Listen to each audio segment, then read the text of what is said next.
আপনি আপনি এখানে কিভাবে কিভাবে এলেন? হাড় হিম হরা।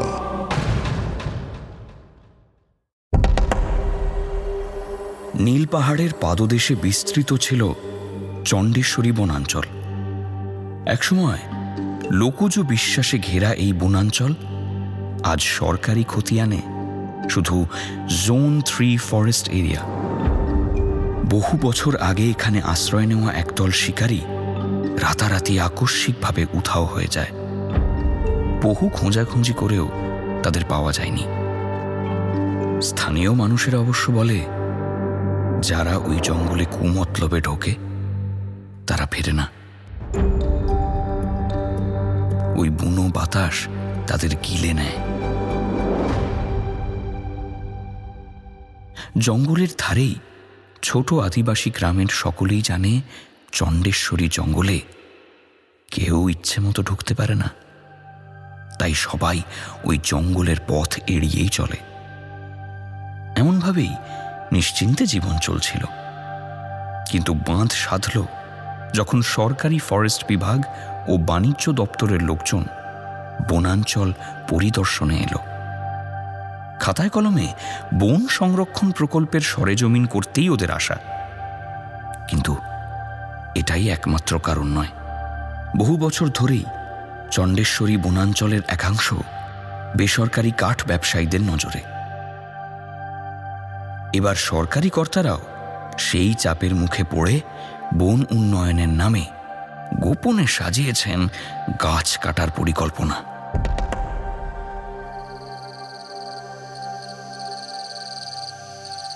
সরকারি 3টি জিপ এসে দাঁড়িয়েছিল জঙ্গলের প্রধান প্রবেশপথে। ফরেস্ট অফিসার বরেন দত্ত ও বাণিজ্য দপ্তরের প্রতিনিধি অরিজিৎ সেন সকাল থেকে গ্রামে ঘুরে ঘুরে সাধারণ মানুষের সঙ্গে ভাব করার চেষ্টা করছিল। সরকার থেকে ছাড়পত্র মিলেছে জঙ্গলের গাছ কেটে ফেলার। সেই গাছ কাটতে প্রচুর লোক দরকার। ওরা সঙ্গে করে 7 জন লোক এনেছে, সঙ্গে কুঠার, গাছ কাটার যন্ত্রপাতিও আছে। তবে আরও কিছু লোক থাকলে সুবিধাই হয়। অরিজিৎ সেন চাইছে এই গ্রাম থেকেই যদি কিছু লোককে চুক্তিভিত্তিক কাজ দেওয়া হয় তাহলে টাকা পয়সাও কম লাগবে, আর জঙ্গলের গাছ কাটার জন্য বাইরে থেকে লোক আনার দরকার হবে না। যদি গ্রামের লোকেরা নিজেরা এসে গাছ কাটার জন্য সাহায্য করে তাহলে বাইরের মিডিয়ার কাছে খবর গেলে অরিজিতের কোম্পানি বলতে পারবে যে গ্রামের লোকেরা নিজেরাই চেয়েছিল, তাই জঙ্গল সাফ করা হচ্ছে। তবে ও যতটা সহজ ভেবেছিল, গ্রামের লোকেদের সঙ্গে কথা বলার পর তার মনে হচ্ছে না। অরিজিৎ শুরুতেই জঙ্গল সাফ করার কথাটা বলেনি। ঘুরিয়ে ফিরিয়ে এই গ্রামের মানুষজন, তাদের জীবন, জঙ্গল থেকে মাঝে মধ্যে জন্তু জানোয়ারের বেরিয়ে আসা, হাতির পাল বেরিয়ে এসে চাষ জমির ক্ষতি করা, এই সব বিষয় নিয়ে আলোচনা শুরু হয়েছিল। গ্রামের লোকজনের সরল মন। সরকারের লোকেরা এসেছে ওদের গ্রামে, এতেই ওরা ভীষণ খুশি। বরেন দত্ত অবশ্য কোনো আলোচনাতেই অংশগ্রহণ করছিল না। একধারে দাঁড়িয়ে একের পর এক সিগারেট টানছিল আর বিরক্ত মুখে সময় দেখছিল। সকাল 11টা বাজে। ওর মতে এত কথা বলে সময় নষ্ট করবার কোনো মানে নেই। বাইরে থেকে লোক এনে জঙ্গলের গাছ কেটে দিলেই হয়। কিন্তু অরিজিৎকে থামিয়ে এই কথা বলার সাহস বরেন দত্তর নেই। অরিজিৎ এবার সোজা মোড়লের পাশে বসে বলল, জঙ্গলের কিছু অংশ সাফ করতে হবে, উন্নয়নের প্রয়োজনে। গ্রামের মোড়ল কিছুক্ষণ এক দৃষ্টে স্থির চোখে তাকিয়ে রইলেন। গ্রামের মোড়লের বয়স আন্দাজ 70। তাকে ঘিরে বসে আছে গ্রামের 10-12 জন যুবক। সবার চোখে মুখেই আতঙ্কের ছাপ স্পষ্ট। বেশ কিছুক্ষণ চুপ থাকার পর মোড়ল মাথা নিচু করে বললেন, বাবু, চণ্ডেশ্বরী বনে কুঠার চালানো মানে মৃত্যুকে ডেকে আনা। ও জঙ্গলের গায়ে আঁচড় পড়লে তার ফল ভালো হবে না। অরিজিৎ হালকা হেসে বলল, কিন্তু উন্নয়ন মানে তো আপনাদেরই সুবিধে। রাস্তা হবে, আলো হবে, তারপর ধরুন এই যে হাতির পাল গ্রামে ঢুকে পড়ে, এসব আর হবে না। মোড়ল মাথা তুলে তাকালেন, চোখে এক অদ্ভুত দৃষ্টি। আলো, রাস্তা, এই জঙ্গল আমাদের রক্ষা কর্তা। এর ক্ষতি হলে বাবু আলো নয়, শুধুই অন্ধকার, অন্ধকার নেমে আসবে। ঠিক তখনই পাশ থেকে বরেন দত্ত গলা বাড়িয়ে গর্জে উঠল, এই এত নাটক কেন? হ্যাঁ, গাছ কাটা হবে বলছি, হবে। কাজ চাইলে নাও, নইলে আমরা নিজেরাই ব্যবস্থা করে নেবো। হ্যাঁ, এসব ভয় ভয় দেখে লাভ নেই। মোড়ল শুকনো গলাতেই উত্তর দিলেন, বাবু, আমরা ভয় দেখাই না, বনের নিয়ম আমরা জানি। হ্যাঁ, শুধু আমরাই জানি, আপনারা জানেন না। ওই জঙ্গল শুধু গাছগাছালি নয়, ওটা আমাদের দেবতার ঘুমের জায়গা। যারা ওখানে কুঠার তুলে তারা আর ফেরে না। বরেন দত্ত বিরক্ত গলায় চেঁচিয়ে উঠল, আরে ভূত দেবতাদের গল্প শুনতে আসিনি আমরা এখানে। কথা শেষ না করেই ঘুরে দাঁড়িয়ে বলল, এই এই চলো তো অরিজিৎ, তাই দিয়ে কিচ্ছু হবে না। আমরা আজ যা লোক এনেছি তাই দিয়ে শুরু করি কাজ। আপাতত ওই ওই কোন দিকের গাছগুলো কাটা হবে তা মার্কটা তো করি অন্তত। এমনিতে কথাগুলো অনেকটা সময় নষ্ট হয়ে যাচ্ছে। অরিজিৎ একবার মোড়লের দিকে তাকালো, তারপর বরেন দত্তর কাঁধ ধরে বলল, চলো, বিকেলের মধ্যে মার্কিং শেষ করতে হবে।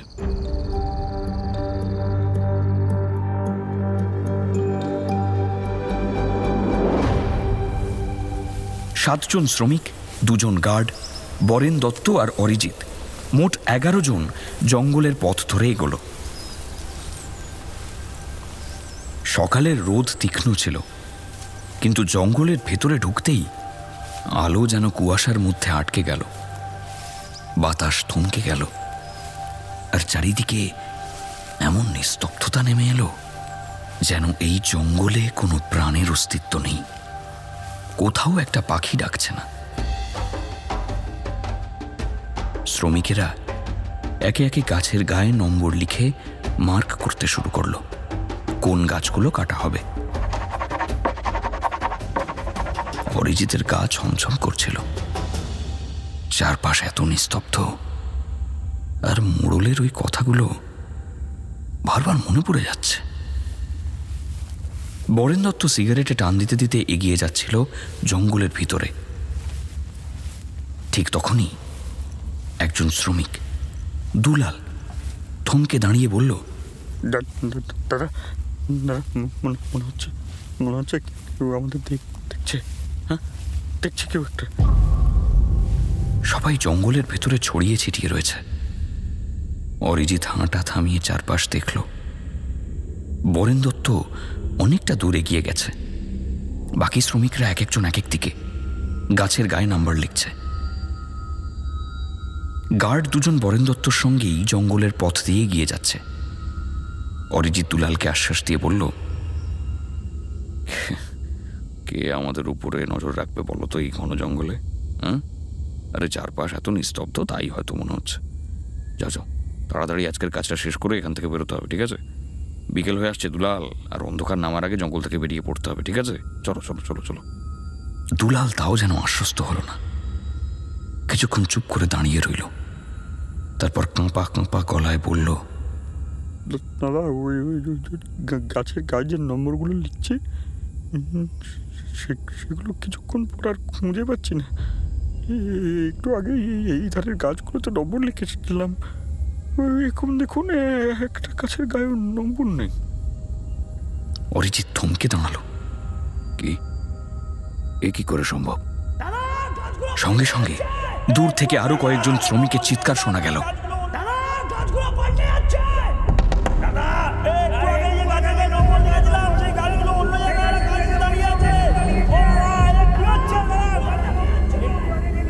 অরিজিতের এবার ভয় করছে, নিজের চোখকে বিশ্বাস করতে পারছে না। অরিজিৎ সমস্ত শ্রমিককে এক জায়গায় দাঁড়াতে বলল। বরেন দত্ত সেই যে জঙ্গলের ভেতর ঢুকেছে তাকে দেখাও যাচ্ছে না। এদিকে দিনের আলো ফুরিয়ে আসছে, সন্ধে নামছে। অরিজিৎ বার কয়েক বরেন দত্তকে ডাকলো, কিন্তু কোনো সাড়া শব্দ পাওয়া গেল না। বরেন্দা, ও বরেন্দা, শুনতে পাচ্ছেন? সঙ্গে দুজন গার্ডকেও কোথাও দেখা যাচ্ছে না। শ্রমিকরা বেশ ভয় পেয়েছে। তারা জঙ্গল থেকে ফেরার পথ খোঁজা শুরু করতেই লক্ষ্য করল জঙ্গলের পথ পাল্টে গেছে। গাছগুলো যেন নিজেদের জায়গা বদল করে ফেলেছে, যার ফলে যেই রাস্তা দিয়ে ওরা এসেছিল সেই রাস্তা এখন ঘন ঘাস জংলা পাটায় ঢেকে গেছে। অরিজিৎ কি করবে আর বুঝতে পারছে না। শ্রমিকেরা সবাই আতঙ্কিত হয়ে যে যার নিজের মতো জঙ্গল থেকে বেরোনোর রাস্তা খুঁজতে লাগলো। অরিজিৎ সবাইকে এক জায়গায় থাকার কথা বললেও কেউ আর কোনো কথা শুনছে না ওর। জঙ্গলের দম বন্ধ করা পরিবেশ আরো বেড়ে গেছে। অরিজিৎ জঙ্গলের খানিক ভেতরে ঢুকে বরেন দত্তর খোঁজ করতে শুরু করলো। অনেকবার ডাকাডাকি করেও কোনো লাভ হলো না। বরেন্দা, বরেন্দা, শুনতে পাচ্ছেন? জঙ্গলের সন্ধে ঝুপ করে নেমে আসে।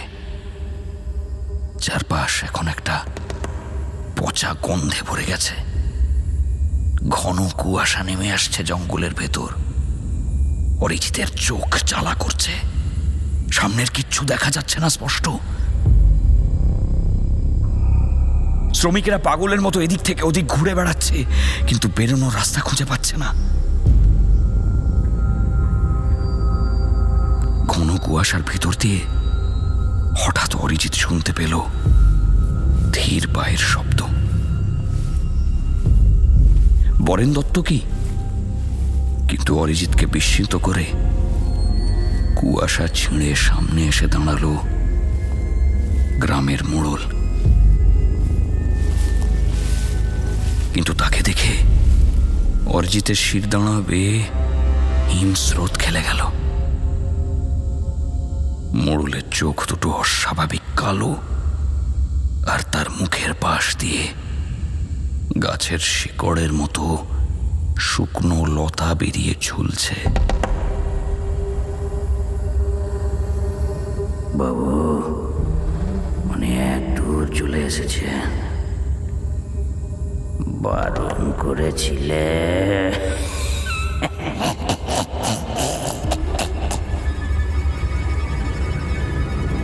মোড়লের গলা জঙ্গল কাঁপিয়ে প্রতিধ্বনি তুলে ফিরে এলো। যে জঙ্গলকে জাগিয়ে তুলে কুমতলবে জঙ্গলে ঢোকে, সে যে আর বেরোতে পারে না। দেখুন না, দেখুন, আপনার সঙ্গে আরেকজন যে বাবু এসেছিলেন, সে কেমন গাছ হয়ে গেছে দূরে। দেখো। অরিজিৎ কাঁপা গলায় বলল, আপনি এখানে কিভাবে এলেন? কথা শেষ হওয়ার আগেই অরিজিৎ ঘাড় ঘুরিয়ে দেখল জঙ্গলের মধ্যে এক ফালি যে রাস্তাটা ছিল সেখানেও আকাশ ছোঁয়া বেশ কয়েকটা গাছ এসে জুড়েছে। অরিজিতের হাত পা কাঁপছে। ও দৌড়ে এই জঙ্গল থেকে বেরোনোর রাস্তা খুঁজতে লাগলো, কিন্তু বড্ড দেরি হয়ে গেছে। অরিজিৎ চোখে অন্ধকার দেখছে, বুঝতে পারছে জঙ্গলের মাটি থেকে তার পা ধরে কেউ টানছে। প্রবল আকর্ষণে অরিজিৎ জংলা ঘাস পাটা ঘেরা মাটিতে হুমড়ি খেয়ে পড়ল।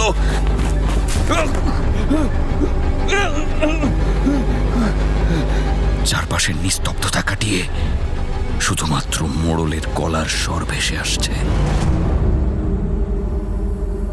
বলেছিলাম না, যারা এই জঙ্গলের খেতি করতে চায়,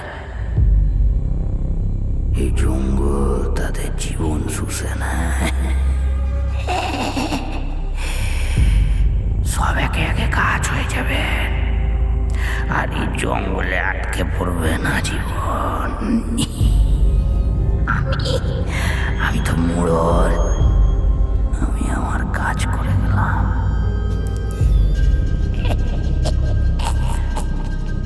মোড়লের গলার স্বর প্রতিধ্বনি তুলে জঙ্গলের গভীরে হারিয়ে গেল।